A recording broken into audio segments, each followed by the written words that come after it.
Hello, my friends. Welcome back to Hidden Storyline Podcast. I hope you're ready for today's story. Did you know there was once a man who conquered nearly half the world? And he did it in just 10 years, while still very young. At an age when most people are still trying to understand life, this man was leading massive armies. He crossed deserts and mountains, met new cultures, and learned new languages. And here's the most unbelievable part. He never lost a single battle, not even once. Can you imagine that? Some people call him a hero. Others say he was dangerously ambitious. But everyone agrees on one thing. He was truly extraordinary. His name was Alexander the Great. And today, we're going to explore his incredible story, a story of courage, discovery, and unstoppable ambition. If you enjoy learning English through powerful real-life stories, make sure to subscribe. Your support helps us create more content for learners like you. Now, let's begin the journey of Alexander. Alexander was born in the year 356 before Christ. This was a very long time ago. He was born in a place called Macedonia. Macedonia was a kingdom in ancient Greece. His father was King Philip. His mother was Queen Olympias. From the day Alexander was born, people saw that he was special. Even as a baby, he was strong and healthy. His mother told him stories about gods and heroes. She said that Alexander had special blood in his veins. She told him he was related to Achilles, a great hero from old Greek stories. Alexander believed these stories. They made him feel brave and powerful. When Alexander was a young boy, something important happened. His father, King Philip, bought a beautiful horse. This horse was wild and strong. No one could ride this horse. The horse was afraid and angry. Many men tried to control the horse, but they all failed. Young Alexander watched all of this. He was only about 12 years old. But he saw something the other men did not see. He saw that the horse was afraid of its own shadow. Alexander walked up to the horse. He turned the horse toward the sun. Now the horse could not see its shadow. The horse became calm. Alexander climbed on the horse and rode away. Everyone was amazed. King Philip was so proud. He said to Alexander, "My son, you must find a kingdom big enough for you. Macedonia is too small." The horse's name was Bucephalus. This horse stayed with Alexander for many years. They traveled the world together. Alexander had a special teacher. His name was Aristotle. Aristotle was one of the greatest thinkers in history. He taught Alexander many subjects. He taught him philosophy, which means the love of wisdom. He taught him science and medicine. He taught him about plants and animals. He taught him poetry and art. Alexander loved learning. He always carried books with him, even when he went to war. His favorite book was the Iliad. This was an ancient story about heroes and battles. Alexander read this book many times. He wanted to be like the heroes in the story. Aristotle taught Alexander for 3 years. These 3 years changed Alexander's life. They gave him knowledge and curiosity about the world. When Alexander was 16 years old, his father went away to fight a war. King Philip left Alexander in charge of Macedonia. This was a big responsibility for a young person. but Alexander was ready. While his father was gone, some people in the north tried to attack Macedonia. They thought a young boy could not defend the kingdom. But they were wrong. Alexander gathered an army. He marched north and defeated the invaders. He won his first battle at age 16. When King Philip came home, he was very impressed. He saw that his son was not just smart. Alexander was also a great leader. 2 years later, when Alexander was 18, something even bigger happened. There was a great battle called the Battle of Chaeronea. King Philip was fighting against other Greek cities. Alexander fought beside his father. He led the cavalry. The cavalry means soldiers on horses. Alexander and his cavalry were brave and fast. They helped win the battle. This victory made Macedonia the most powerful kingdom in Greece. King Philip was now the leader of almost all Greek lands. And everyone knew that young Alexander was a hero. But then, something terrible happened. When Alexander was 20 years old, his father was killed. Someone murdered King Philip at a wedding. It was a sad and shocking day. Suddenly, Alexander became king. He was very young to be a king. Some people thought he was too young. Some people did not want to follow him. There were men who wanted to take the throne from him. There were cities that wanted to break away from Macedonia. Alexander had to act quickly and strongly. He had to show everyone that he was powerful. He marched his army to the Greek cities that were rebelling. He reminded them of his father's victories. He showed his own strength. Most cities decided to follow him, but one city did not. This city was called Thebes. The people of Thebes fought against Alexander. It was a big mistake. Alexander's army destroyed the city of Thebes. He wanted to send a message to everyone. The message was clear. Do not challenge Alexander. After this, no Greek city dared to fight against him. They all accepted him as their leader. Alexander was now the king of Macedonia and the leader of all Greece.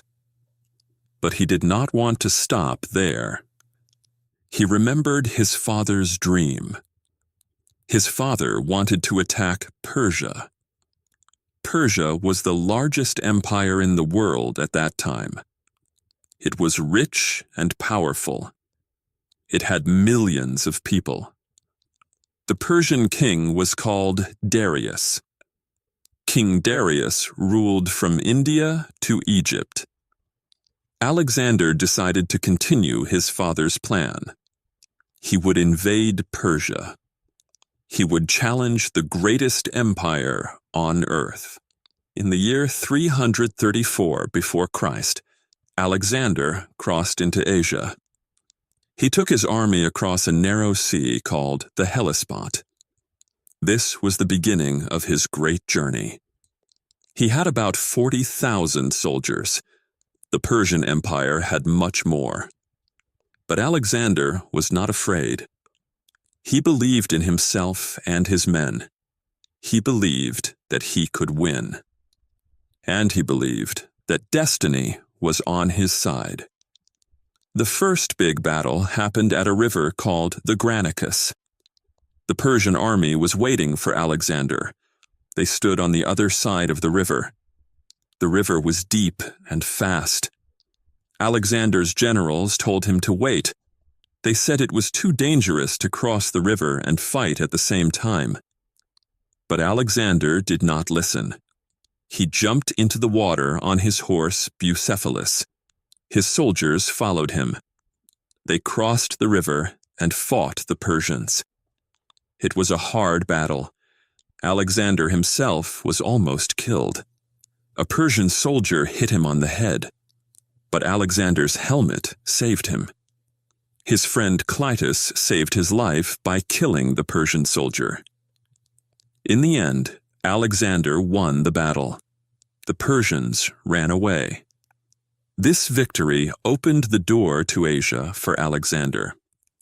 After the battle, Alexander moved south along the coast.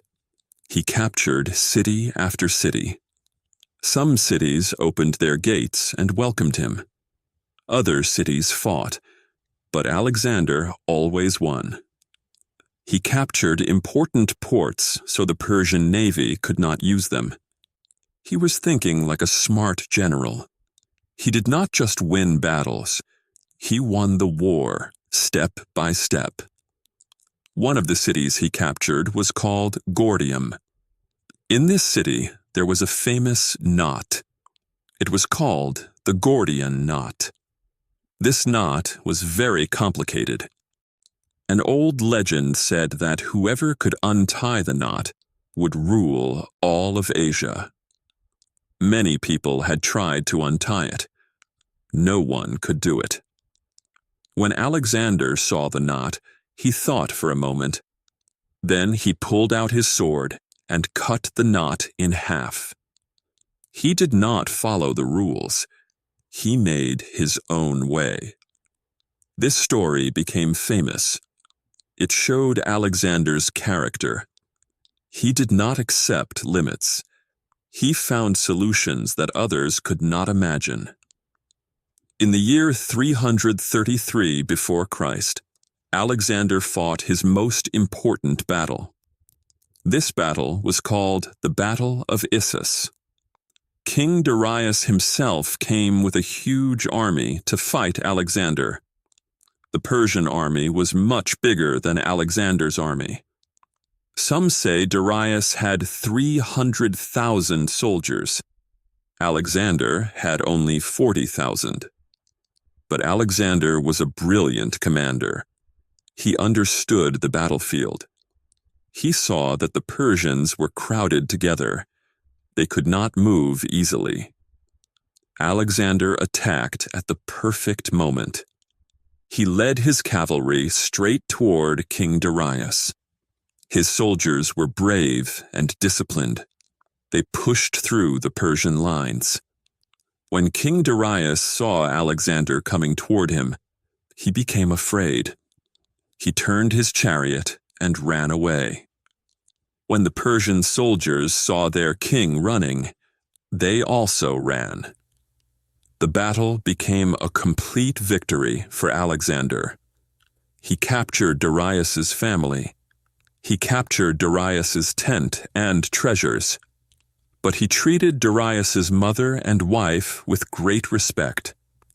He told them they would not be harmed. This kindness made many Persians respect Alexander. After this victory, Alexander could have gone straight to Persia, but he did not. He turned south instead. He wanted to capture all the cities on the coast first. He marched into Phoenicia and then into Egypt. Egypt welcomed Alexander as a liberator. The Egyptians did not like Persian rule. They were happy to see Alexander. The Egyptian priests declared Alexander to be a pharaoh, a god king. Alexander visited a famous oracle in the desert. An oracle is a holy place where people ask questions to the gods. The oracle told Alexander that he was the son of Zeus, the king of the gods. Whether this was true or not, Alexander believed it, and belief gave him even more confidence. While in Egypt, Alexander founded a new city. He named it Alexandria after himself. This city became one of the greatest cities in the ancient world. Even today, Alexandria is a major city in Egypt. In the year 331 before Christ, Alexander finally marched east toward the heart of Persia. King Darius gathered another enormous army. He chose a flat battlefield near a place called Gaugamela. He wanted space for his chariots and cavalry. The Persian army was one of the largest ever assembled. Some historians say it had 1 million soldiers. This number might be exaggerated, but it was certainly huge. Alexander had only about 50,000 men. Before the battle, Alexander's soldiers were nervous. How could they fight so many enemies? But Alexander was calm. He studied the battlefield carefully. He made a plan. The Battle of Gaugamela was one of the most famous battles in history. When the battle started, the Persians attacked with everything they had. They sent war chariots with sharp blades on the wheels. But Alexander's soldiers opened gaps in their lines. The chariots rode through without hitting anyone. Then Alexander made his move. He saw a weak spot in the Persian formation. He led his cavalry in a wedge formation, like an arrow. They charged straight at that weak spot. They broke through the Persian lines. Once again, Alexander rode directly toward King Darius. And once again, Darius ran away. His army collapsed. Thousands of Persians died. Alexander won a complete and total victory. After this battle, Darius was no longer a threat. Alexander marched to the Persian capitals. He entered Babylon, the great city. He entered Susa. He entered Persepolis, the most beautiful Persian city.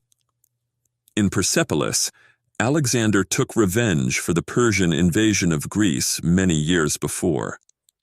His soldiers burned parts of the palace. Alexander now controlled the entire Persian Empire. He was 30 years old. But Alexander did not stop. He wanted to go further east. He wanted to reach the edge of the world. He marched his army through mountains and deserts. He crossed into what is now Afghanistan and Pakistan. He fought against mountain tribes. He founded more cities named Alexandria. He kept moving forward. Some of his soldiers were tired. They had been marching for years. They wanted to go home. But Alexander kept pushing them onward. In India, he fought against King Porus, an Indian king with war elephants. The Battle of the Hydaspes River was difficult. Alexander had never fought elephants before, but once again, he found a way to win. He respected King Porus for his bravery. After the battle, Alexander made Porus his ally. But finally, Alexander's soldiers said no. They refused to march any further. They stood at a river in India. Alexander wanted to cross and continue. His men said they could not. They had been away from home for 8 years. They missed their families. They were exhausted. Alexander was angry at first. He went into his tent and refused to speak to anyone for 3 days. But in the end, he had to accept their decision. He agreed to turn back. This was the only time that Alexander did not get what he wanted. The army began the long journey home. They marched through a terrible desert. Many soldiers died from heat and thirst. It was one of the hardest parts of the entire journey. Finally, they reached Babylon. Alexander made Babylon his capital. He planned new expeditions. He wanted to explore Arabia. He wanted to improve his empire. But then something happened that no one expected. Alexander became sick. He had a fever. At first, it did not seem serious, but the fever got worse. For 10 days, Alexander fought the sickness. His soldiers came to see him one by one. They were crying. They loved their king. On the 11th day, in the year 323 before Christ, Alexander died. He was only 32 years old. Alexander's death was a shock to the whole world. He had conquered so much. He had achieved so much. But his life was cut short. No one knows exactly what killed him. Some people think it was malaria. Some think it was typhoid fever. Some people even think he was poisoned. We will never know for certain. After Alexander died, his empire broke apart. His generals fought each other for power. The empire was divided into several kingdoms. But even though his empire did not last, Alexander's influence did. He spread Greek culture across Asia. He built cities that became centers of learning and trade. He connected the East and the West in ways that had never happened before. He showed that one person with courage and vision can change the world. Today, more than 2,000 years later, we still remember Alexander. We study his battles. We read about his life. We learn from his successes and his mistakes. He was ambitious, perhaps too ambitious. He was brave, sometimes too brave. He was a brilliant leader, but also a complicated person. He could be kind and generous, but also cruel and ruthless. He represents something important about human nature. He shows us that people can achieve incredible things when they believe in themselves and refuse to give up. He teaches us that limits are often only in our minds. But he also teaches us that even the greatest person cannot live forever. Even the most powerful king must face the end of his journey. Alexander's story is a story of adventure and discovery. It is a story about dreaming big and working hard. It is a story that has inspired millions of people throughout history. From a young prince in Macedonia to the ruler of the known world, Alexander lived an extraordinary life. He traveled to places no Greek had ever seen before. He met people from different cultures. He learned from them and shared his own knowledge. His journey was not perfect. He made mistakes. He lost friends. He faced dangers. But he never stopped moving forward. That is what made him great. I hope you enjoyed this journey through history with me today. Stories like Alexander's help us learn English, but they also teach us about life, courage, and human achievement. If you found this story interesting and helpful, I would be very grateful if you could like this video. It lets me know that these stories are valuable to you. And if you want to hear more stories from history, told in simple English that is perfect for learning, please subscribe to this channel. Every subscription helps us create more content for English learners like you. You can also leave a comment below. Tell me what you think about Alexander. Was he a hero? Was he too ambitious? I would love to hear your thoughts. Thank you so much for listening today, my friends. I wish you peace and success on your English learning journey.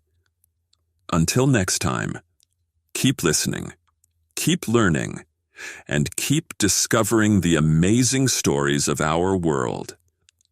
Goodbye for now.